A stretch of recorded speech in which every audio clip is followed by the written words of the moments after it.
Welcome back to the Bryan Devore Connection. I'm your host, Bryan Devore. Wouldn't it be great if there was a place that educated people and provided information about how to take care of seniors to make them as healthy as possible? Well, there is.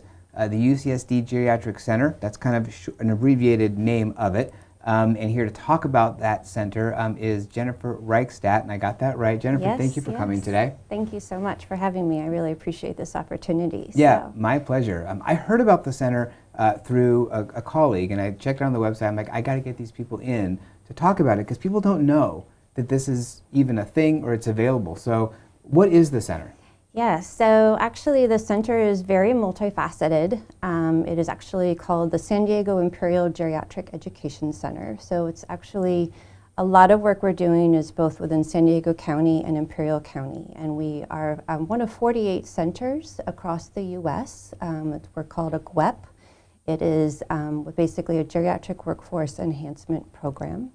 And it's multifaceted. We are working both across San Diego State University and UC San Diego to make sure that we're increasing the geriatrics knowledge and education of nursing students, social work students, med students, residents, fellows across the spectrum.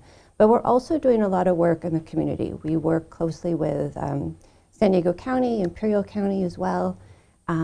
We are working with to really increase the knowledge and skills that our healthcare providers have in community clinics to care for their older patients.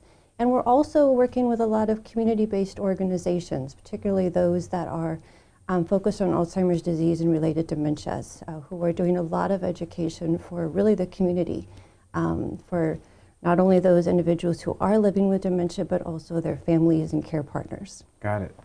Why is this need there? There's a few reasons. Yeah, one or two dozen. I mean, hopefully everybody knows that our population is aging. We have a lot of individuals who fortunately are growing old, and we want to make sure that they are optimizing their ability and wellness as they age. But on the contrary, there are so few people who choose geriatrics to go into as a profession. It's not an incredibly popular field, so one of our goals is we would love for people to choose that as their specialty, but we also recognize we need to go out and make sure that individuals have at least some nuggets of information to help them optimize care. So that's one reason. Alzheimer's disease-related dementia is another.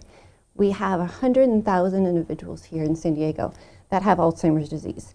So we need to make sure that they have the resources that they need to to optimize. Yeah, for sure. You know, when you have children, you know you're not going to go to a regular primary care physician. You're going to go to a pediatric specialist. Yes. I don't think people know that there are people who specialize in taking care of seniors, and their health needs are different than a child or someone in their 40s and 50s. And so they have to be aware of what those things are and have the skills and the tools to do that. So that's kind of what you guys are all about.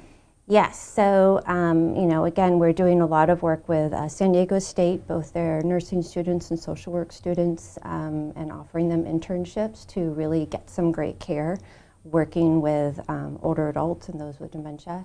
But we also have a geriatric medicine fellowship program at UC San Diego, and we're working to not only our fellows, but also residents and med students to just really increase the knowledge they have to care for their older patients, whether they want to go into that or not. Yeah, and it's also, like you said, it's important too, because it's not just your normal care, but like the emergency rooms, because if someone falls and breaks a hip, for example, and they need to go in the emergency room, but there's other things that may be going on that someone who's skilled and trained could look for that a regular ER doc may not be on the alert for.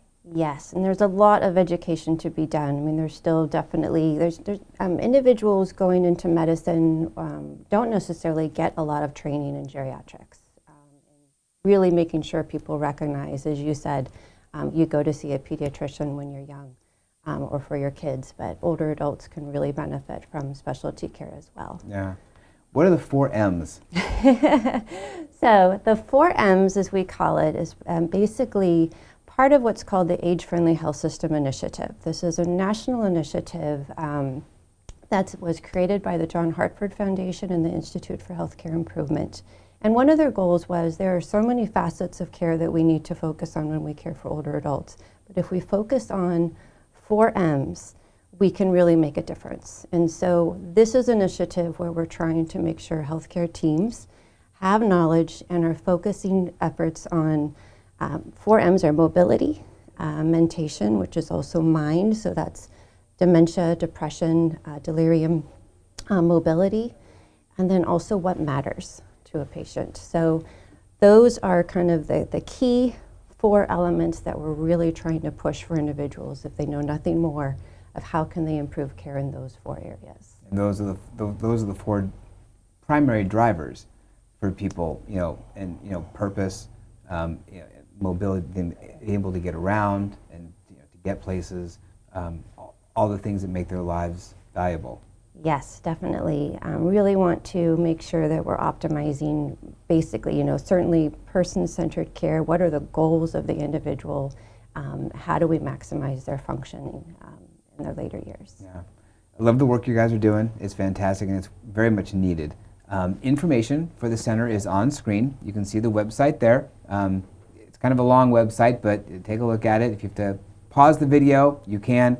If you're listening on a podcast, you can't see it, but it will be in the caption information below. Jennifer, thank you so much for coming today and providing sort of an overview, and I really hope that people take a deeper dive and learn about it, and maybe even demand that their care physicians learn from you guys.